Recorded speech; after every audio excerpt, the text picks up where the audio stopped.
Welcome to June's Market Update.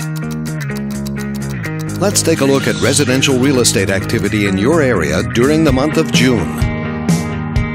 The number of active listings was down 21% from 1 year earlier and down 4% from the previous month.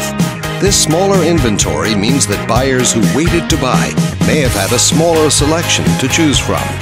As you can see, the median listing price for the month was just under $270,000. Compared to last year, the average number of days that units spent on the market before being sold was up 75%.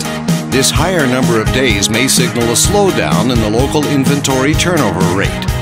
The median sale price was just over $230,000. The number of units sold decreased 9% year over year and increased 19% month over month. Despite a slight annual decrease, this upward monthly sales trend indicates positive momentum. Thanks for watching.